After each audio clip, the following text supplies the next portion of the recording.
Hello people, this is day 61 of lockdown from Los Angeles, and this is the first time in my adult life that I've gone 61 days without shaving my facial hair. So I'm on my rooftop right now, and my lease in LA is about to expire. So in the next couple of hours, I'm moving to Hawaii.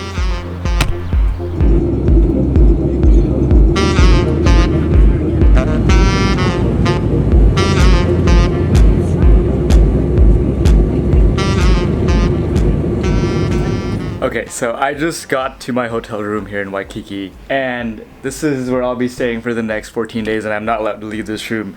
And there's nothing really wrong with this place, but this is way smaller than it looked like in the pictures. But I mean, look at these pictures. Now look at this place. This is what I get for picking the cheapest hotel room in the state of Hawaii with a microwave. I do have a fridge. I do have a stove where I can cook stuff. Does come with silverware. I have a view to the streets, I guess. I have this ancient telephone. I don't think I have seen one of these things for like 20 years. I don't think this place is bad. It's just smaller than I expected. And now I am trapped in this hotel room because I can't leave without getting this $5,000 fine or potentially getting arrested because of these rules that Hawaii has placed on visitors coming into the state. So the question is, what am I doing here? As I said earlier in the video, my lease was about to expire in LA, and my options were to move to a new place in LA because the one place I was staying at was way too expensive given my half pay over the summer, or I could have just moved to Hawaii. So I decided I don't want to be stuck by myself in an apartment again in LA for 2 months in the middle of the city, because that can get pretty depressing. And I figured I'd just come here because this is also the safest state in the US right now. And I also figured that doing this whole 14-day quarantine in a room thing could be a very interesting experience, and it would be fun to document. So this is not going to be like any of my other travel videos because I'm not really going to travel. I'm going to be right here for the rest of the video. But I think I'll figure out a way to make this interesting. Good morning people, it's day 2 of quarantine in a hotel room in Hawaii, and I just realized I don't have any coffee, and I'm running out of the sandwiches that I packed with me when I came here. So it's time to get some groceries. Not here? Yeah. Oh, this is heavier than I expected. Oh shit, there's eggs in there. They didn't deliver everything they were supposed to. I ordered pasta, they said they'd replace that with spaghetti because that was out of stock, but then they didn't deliver me anything. But they did deliver me everything else except for the pasta, including the pasta sauce. Got some eggs. I got some nice expensive bread, more expensive than what I usually get. But that was all that was available. And I got some Skippy's peanut butter. And I got instant coffee.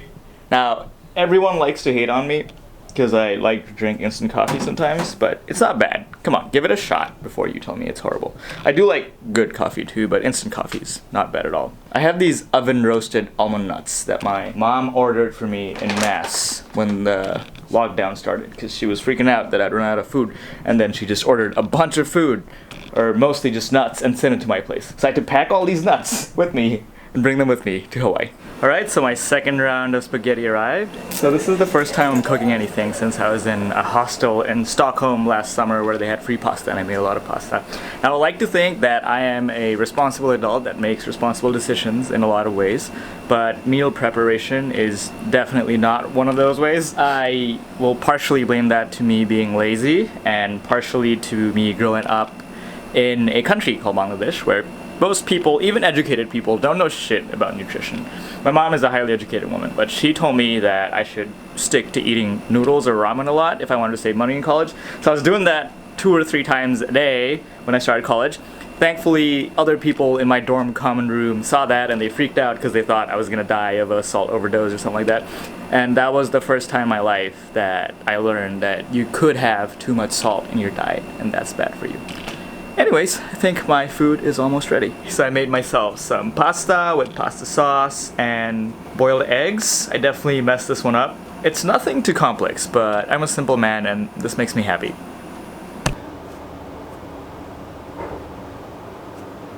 Good morning, people. It's day 4 and 6:30 a.m. in my hotel room quarantine, and today I want to take you through what I've been doing physically. So I wake up every day and do some stretches, and this is something I usually never ever do. But I've started doing stretches since I've started doing calisthenics at the start of lockdown because, like many of us, I can't go to the gym and I don't want to be horribly out of shape by the time this ends. Those are some of the highlights. And fails right there. And after that, I switched to some resistance band training. Like, thankfully I got this band previously because I had a shoulder injury. I can't really do cardio in here. So what I do is I pick up the phone and I call someone. Then I walk around this house. So I keep doing this little walk, which is 6.5 steps and back until I hit 6,000 steps. One of the reasons I got this hotel room, because it looked big in the pictures, because I figured I'd have space to walk around and do some calisthenics without, hurting my ass. But the problem now is that I don't have that space anymore. Here's me touching the wall with one hand, and I just have to turn around without even doing. So yes, things are a little tricky about exercise. I have to be careful. And the reason these hotel rooms look so much bigger in the pictures, by the way, is because of how wide-angle camera lenses work. If you bring something really small close to it, it looks disproportionately big. So let's take something really small, like my finger, then let's move it closer to the camera, like this. And let's put something big, like my head next to it.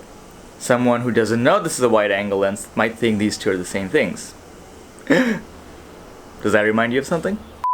Well, there's one more thing that I like to do that's a lot more interesting than walking around this room, and it still gets my step count up. Shuffling.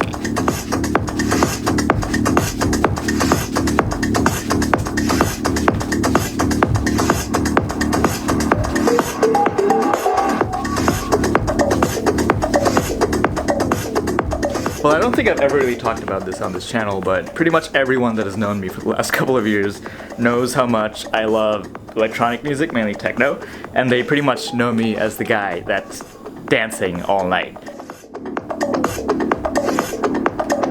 So this is very much a part of my identity and something I like to do every weekend, back in pre-quarantine days at least.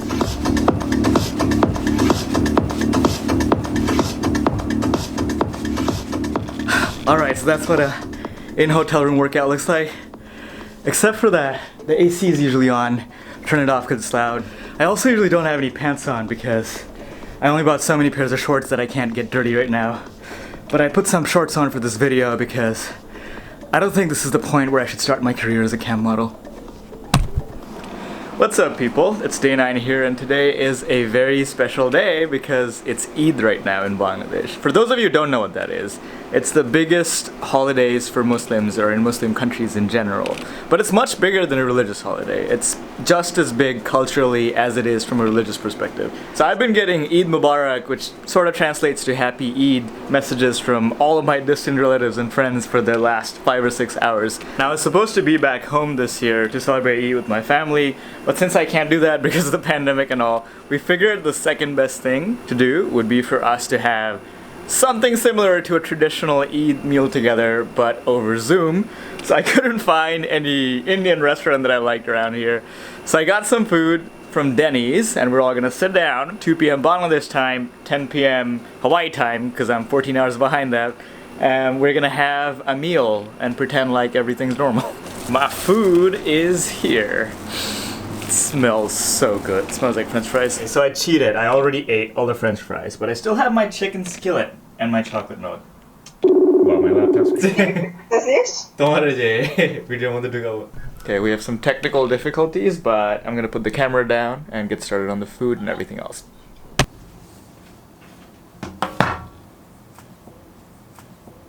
Good morning from day 10 from hotel quarantine. So when I'm not using my books as push-up stands, I do tend to read a lot. And surprise, surprise, I read a lot of history.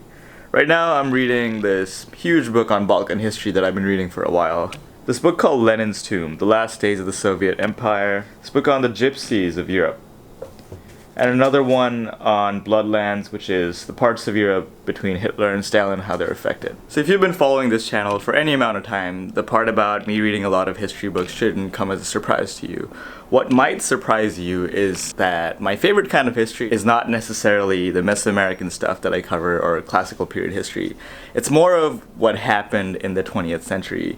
And I spent about 8 months backpacking through Europe and going to a lot of these places that were in the Eastern Bloc and that lived through the Holocaust and that were former Soviet Union states, let's say. So the reasonable question after that might be that, why didn't I make any videos about these places? Well, one of the reasons I didn't was because I think that while it's very important to get facts right when you're covering videos about history, the burden of that responsibility sort of gets heavier when you're covering traumatic events where the people who went through these events are still alive and well.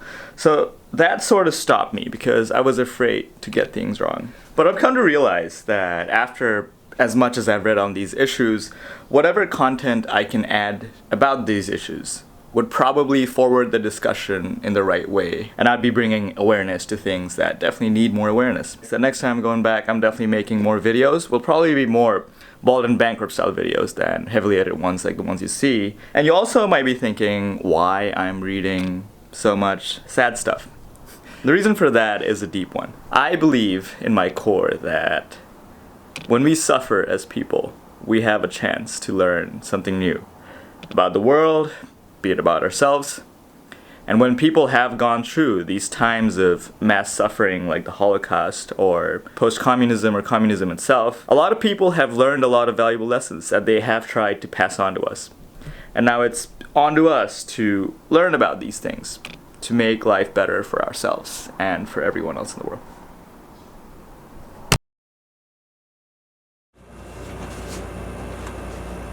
You know. Today is the day. Goodbye, ancient telephone. Well, I just spent 330 hours inside that room. To be completely honest, that wasn't the worst thing ever. I mean, I could go for a walk though. Cool. One. Finally get to be out, right? Yeah. Enjoy the outside. And I'm out. Damn, it's hot. Alright, on to the next adventure.